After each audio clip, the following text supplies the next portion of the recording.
Hi, what's going on, guys? Welcome back to FPL Magicians. My name is Akar, and today in this video I'm going to show you two different versions of my team, and let me know in the comments below which team do you think is better, and make sure to see the video all the way through.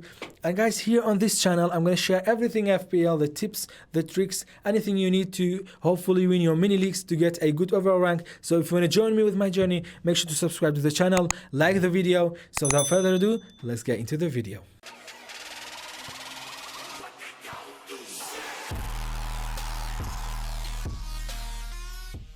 And as you can see on the screen, this is the team that I have created. This is the first version of my draft that I'm going to show you today.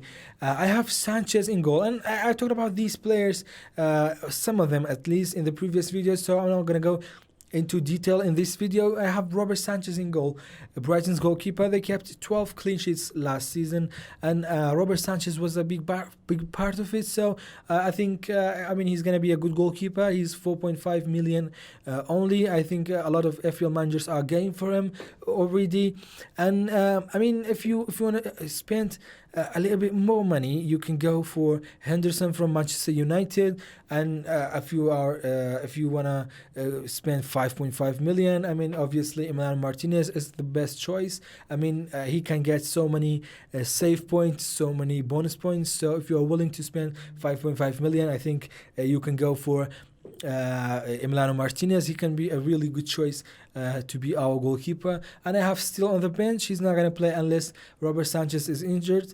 So I think it's a good combination to have Sanchez and still in your goal. And moving on to the defenders, I have Trent Alexander-Arnold. I think Arnold is one of the best FPL defenders, and he's not one of the best. I think he's the best FPL defender.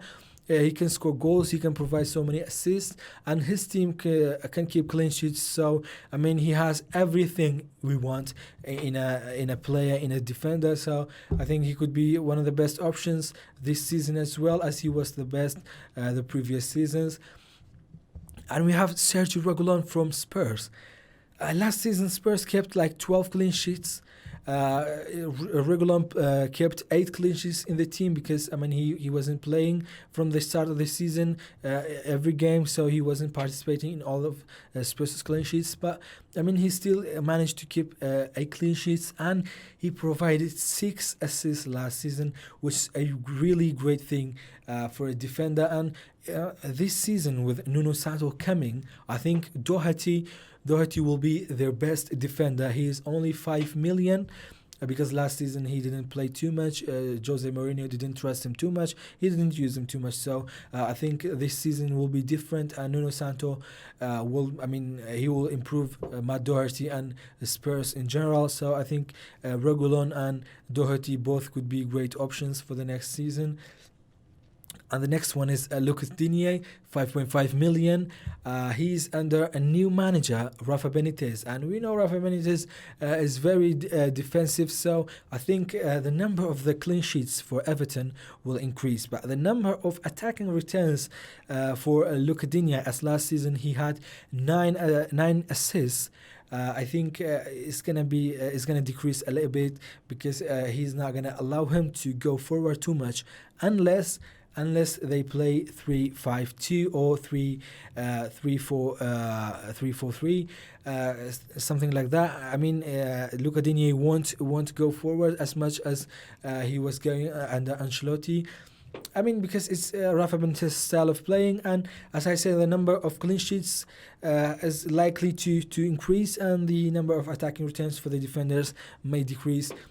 Because of the way that Rafa Benitez is playing. And on the bench we have Ben White from Brighton. He's likely to go to Arsenal, and even if he goes to Arsenal, I think he's not a bad choice. He's 4.5 million. He's a guaranteed starter, so a 4.5 million defender from Arsenal, I think he can provide at least the same amount of clean sheets that he was providing at Brighton.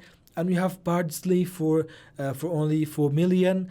And maybe if Shane Duffy gets a chance in Brighton. He's only 4 million as well, so he can be in my team. I think Shane Duffy could be a better choice than Bardsley, because Bardsley is not playing. He's only 4 million, so he is just a bench fodder. But I think having a player that play always is better than having a non-playing player. And moving on to the midfielders, we have Jack Grealish from Aston Villa, and we all know how great Jack Grealish is.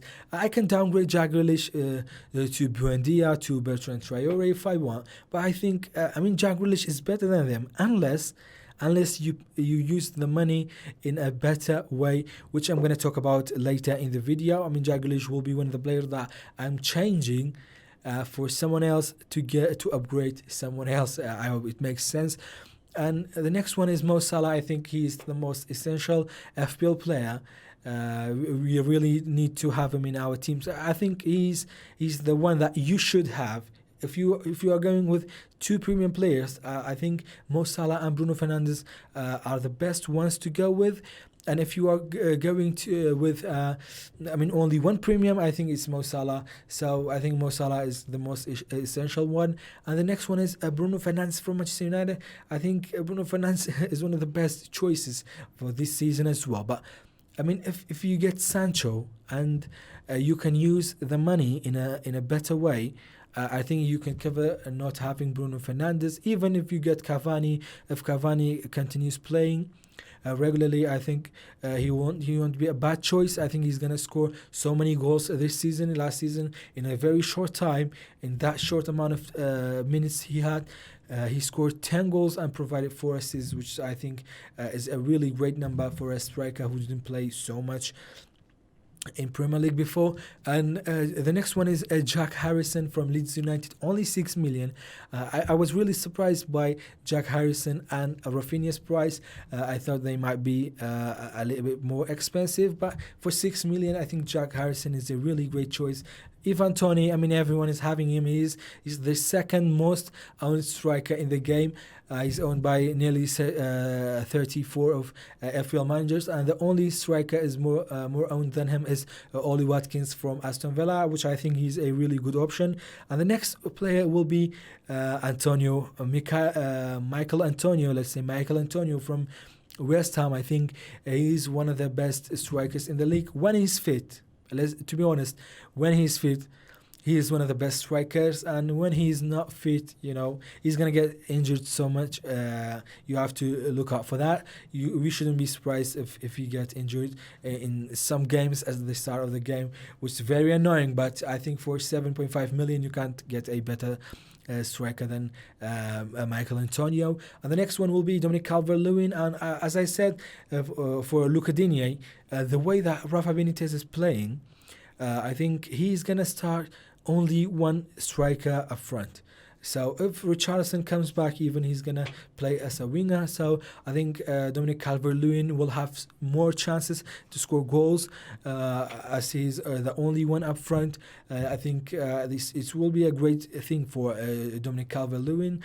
So that's why I think Dominic Calvert-Lewin will be a great choice. And if I change, let's say Bruno Fernandes to Son Heung-min, if I do something like that, I can get Sancho. Can change Grealish to Sancho. I can change Antonio to Cavani. I can cover Man United attack, maybe Man City attack by getting Riyad Mahrez into our teams. Let's not say Sancho.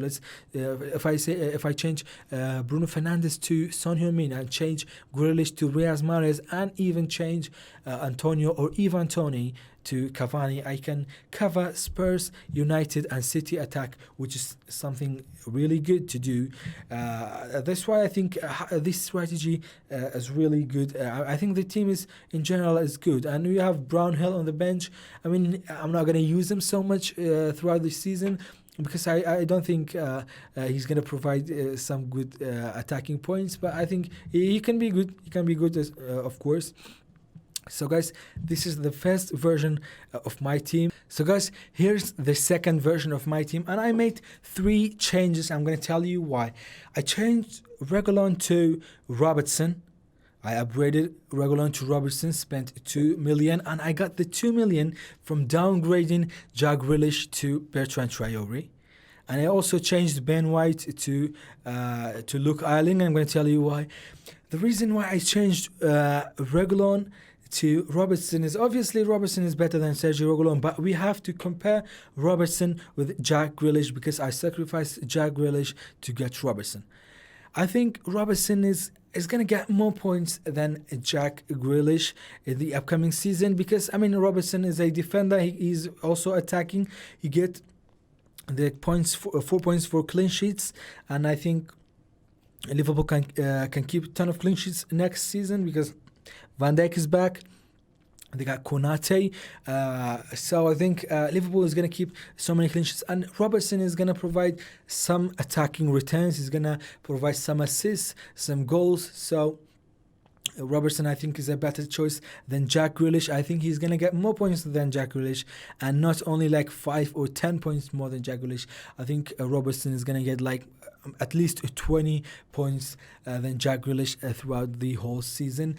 And I'm going to compare Traore with Reguilon because it's only fair. Traore, I think, will get points as much as Sergio Reguilon.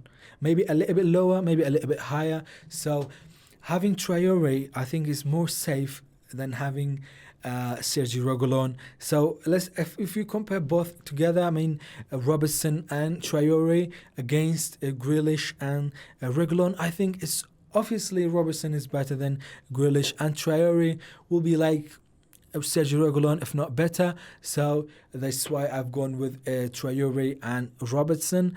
Also, I changed I got Luke Ayling instead of Ben White because, I mean, in the first game week we had Reguilon, and I needed a player with an easier game because Reguilon was facing Manchester City. So I needed to have Ben White, who was facing Burnley. So I was gonna play Ben White over Sergio Reguilon in the first game week. Then I was going to play Sergio Reguilon from game week 2 and onwards. But now with Robertson, I don't need to do that. So I said I'm gonna get Luke Ayling because I wasn't going to get Luke Ayling because his starting fixtures wasn't good. But I'm gonna get him now. And when things are going to change, when things are getting tougher to my team, Luke Ayling's fixtures are getting so much better from game week 4 or from game week 5. So I think having Luke Ayling will be a better thing than having Ben White in my team. And guys, that's all these changes I made. And let me know in the comments below which team do you think is better. And that's for this video. Hope you all enjoyed it. And as always, if you are new here, make sure to subscribe to the channel, like the video, stay safe, and see you soon.